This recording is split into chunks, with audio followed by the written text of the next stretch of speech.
Magandang araw sa inyong lahat, mga kaibigan. Andito ako sa inyong harapan at ako'y mananalangin para sa ating lahat. Na sana ay ako'y maunawaan ninyo sa aking pananalita na hindi masyadong magaling mag-deliver ng words. Hallelujah. Mag-umpisa tayo sa aking panalangin. Manalangin muna tayong lahat sa aking prayer. Hallelujah. Gabayan mo kami, Panginoon, sa aming panalangin. Hallelujah. Heavenly Father, we humbly come before you. Today, overflowing with gratitude to the abundance of blessing you have showered upon us.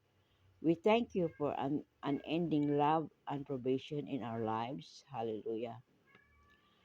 In the name of Jesus, we claim the promise from Psalm 91. He who dwells in the secret place of the Most High shall abide under the shadow of the Almighty. We trust in your protection over our lives and all those you have entrusted to us today. Spirit, grant us a divine wisdom to navigate life challenges. Bless our hearts, our families, and all those under our care, including our beloved Peach, with your peace and grace. Hallelujah. Lord, we fervently, well, fervently pray for the salvation of the soul of our unsaved loved ones.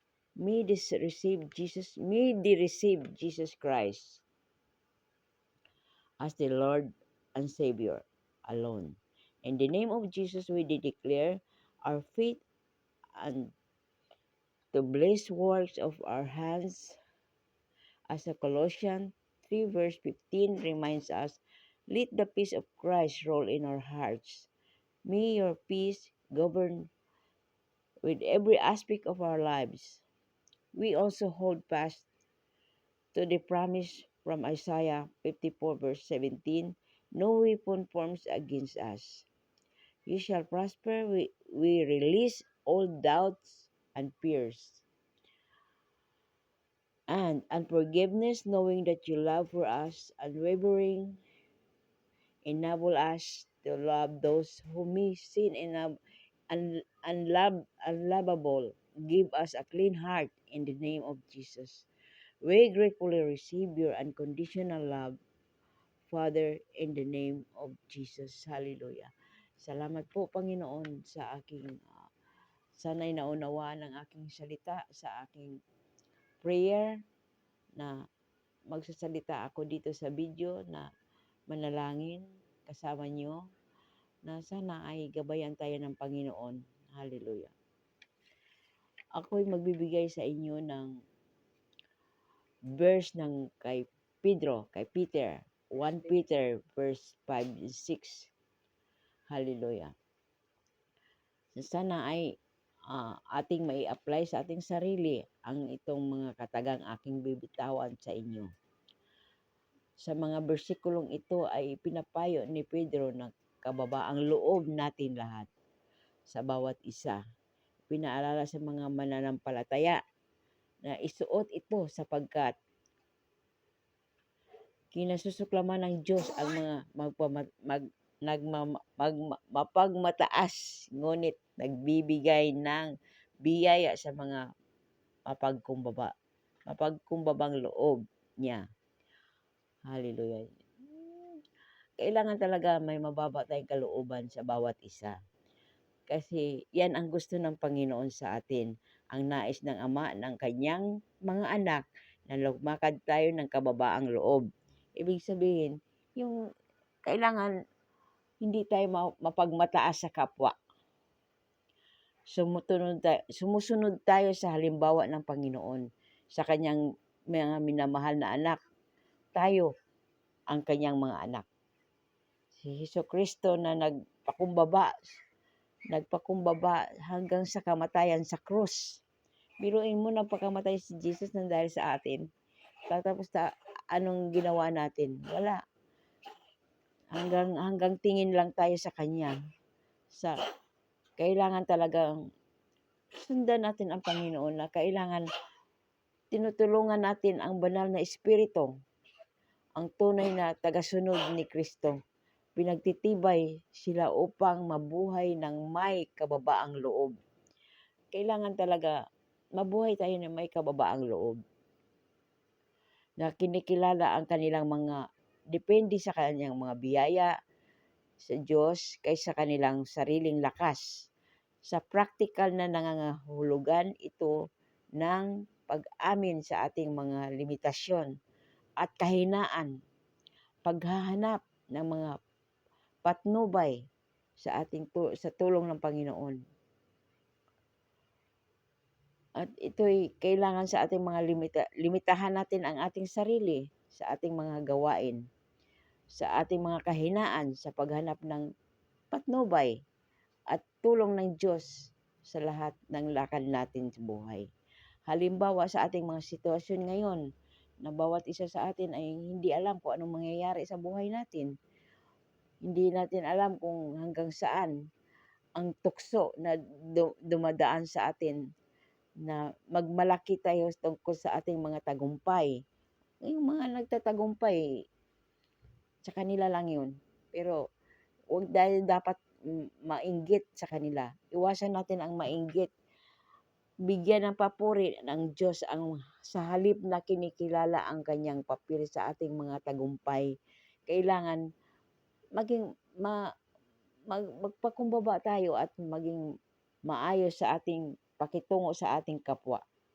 Yun ang gusto ng Panginoon, ang maging maayos ang ating pakikitungo sa bawat isa, na maging maayos ang ating pakikitungo, na maging maayos tayong mga anak na tagasunod na ni Kristo, ni Jesus Christ. Kasi siya lang ang ating Diyos na ating dinadalangin. Siya ang ating ginagawang halimbawa sa ating buhay. Sa ating tinutulungan ang banal na Espiritu. Tulungan natin ang banal na Espiritu na maging maayos ang buhay natin sa ating buhay. At ang si Jesus Christ na pinagtitibay niya tayo na mabuhay ng marangal, mabuhay ng may kababaang loob, at kinikilala ang kanilang pagdepende sa biyaya ng Panginoon. Hallelujah. Purihin ang Panginoon, ikaw na pong bahala sa aming Panginoon, na maging maayos ang aming buhay. Ikaw na po ang magagabay sa amin sa araw-araw. I-bless mo kami, gabayan mo kami Panginoon sa aming mga lakad sa bawat araw na aming, at sa aming mga tagumpay sa buhay. Gabayan mo kami na maging maayos ang aming pakikitungo sa bawat isa. Papuri sa Diyos sa halip kinikilala ang kanyang papel sa ating mga tagumpay. Kinikilala natin ang Panginoon. Kaya hindi tayo pwede maging ganito kung hindi sa Kanya. Kailangan lang natin maging maayos ang ating buhay at may tayong kababaang loob sa bawat isa. Sa Panginoon lalo na maging halimbawa tayo sa Kanya. Sa sitwasyon natin saan tayo ay tinutukso ng kung ano-ano, maraming mga tukso na mga wag nyo na lang tingnan yon. Ang importante ay magawa natin ang dapat nating gawin na sa maayos ang ating buhay. Hallelujah. Ikaw na po ang gabay sa aming Panginoon, sa aming buhay, na maging maayos. Help us, O God. Help us. Gabayan mo kami. Patnubay po, Panginoon, sa aming araw-araw na gawain, na sana ay marami kaming matututo pa kami sa bawat araw na nagdadaan. Pasensya na po mga kapatid, ako'y nabubulol sa aking salita, na hindi ako masyadong maayos na magsalita. Ganyan lang talaga ang bunganga ko. Minsan nauulod, nauutal-utal ang salita ko. Pasensyahan niyo na ako. Hallelujah. Ikaw na po ang bahala, Panginoon. In Jesus' name. Hallelujah. Amen.